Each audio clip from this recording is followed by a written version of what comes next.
Hello and welcome to Mythical Meeples. Today I'll be reviewing Evil Queen from Disney Villainous. If you like my content, don't forget to like, comment and subscribe. If you want to support me in other ways, you can also become a member of Mythical Meeples or support me on Patreon, where you'll gain access to more content, sneak previews and behind the scenes. There's links below for both of those. As I said before, today I'll be reviewing the Evil Queen from Wicked to the Core for Disney Villainous. Evil Queen is a really fun villain to play as. She's very fast paced, however she is also one of the strongest villains, and for this reason, in my category of easy, medium and hard villains, she is in the easy category, easily beating most other villains the majority of the time.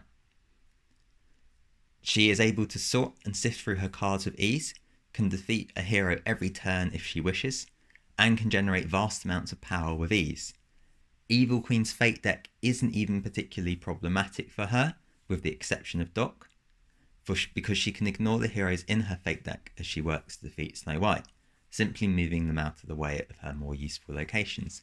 When playing Evil Queen, I like to move between the woods and the mine, largely ignoring the other two spots. Evil Queen can sometimes win fast enough that she doesn't have to worry about fating other villains that much. Evil Queen's main strategy is to build up a lot of power, find the 4 ingredients with the aid of cards such as magic tomes, then turn all of her power into poison and defeat Snow White by using Take a Bite. Even without defeating the heroes, with the card Arfixia, you still have access to the top row of your cards of your locations, as long as you can play a card. So you could have all of your locations covered with heroes, and as long as you're playing Arfixia, you're still able to use that top row. Each hero does add to the strength of Snow White, but I often find that this doesn't make very much difference, as Evil Queen is able to generate so much power, she doesn't really care on Snow White's strength. So now I'm going to talk about my top 3 cards for Evil Queen. The first of these is Magic Tomes. So for me, Magic Tomes is easily one of the best cards in the game. You can activate it every turn by moving between the woods and the mine. You can keep heroes off these locations with Scream of Fright and the Move a Hero spot, or just ignore heroes by playing Arfixia. With Magic Tomes, Evil Queen can cycle through her cards incredibly quickly, searching for the ingredients and Magic Mirror in the early game, or for Take a Bite cards later on. You can do this every turn, provided you hop between the mines and the woods. And you can potentially do this multiple times in a turn as well with Black of Night. This brings us on nicely to the second card in my top 3, Black of Night, and by extension, Thunderbolt.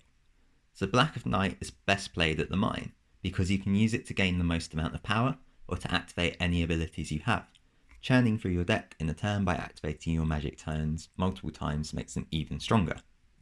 The mine is the only place where you can play 2 cards, and by playing 2 copies of Black or Night, or using Thunderbolt to do so at the mine, means you can generate a net of 7 power in one turn. Thunderbolt allows you to replicate any of your played ingredients, and is generally used for Black of Night, as this is the most versatile of the ingredients, so playing Black of Night early is key. The other reason I like to use Black of Night at the mine is because Dwarf's Cottage and the Woods both have discards, which you can't make use of twice in a turn really, because you're only going to need to discard once. You can't use the Fate action, and you get less power at these locations. The final card in my top 3 is Magic Mirror. So Magic Mirror is usually essential for victory, as Evil Queen's only way of playing Snow White, but I like it for its other ability, drawing a card when targeted by a Fate action. Drawing extra cards every time you're fated is great. Opponents need to fate you to stop you from winning, and the earlier you play Magic Mirror, the more you'll benefit from its effects. Having a hand of 5 cards every single turn is great.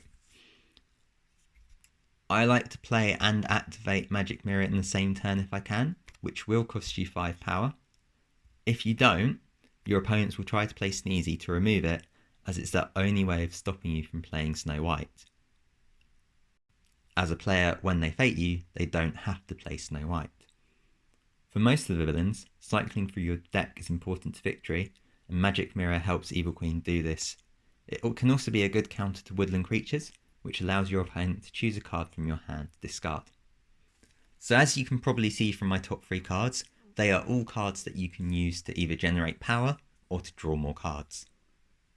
Drawing cards is so essential to so many villains in the game, and it's for this reason that I think Evil Queen is so strong to play as. So thank you for watching. I hope you enjoyed this video. If you did, please like, comment, subscribe, and if you want to support me in other ways as well, don't forget to become a member of Mythical Meeples or support me on Patreon as well. Thank you again for watching, and I'll see you in the next one. Bye for now.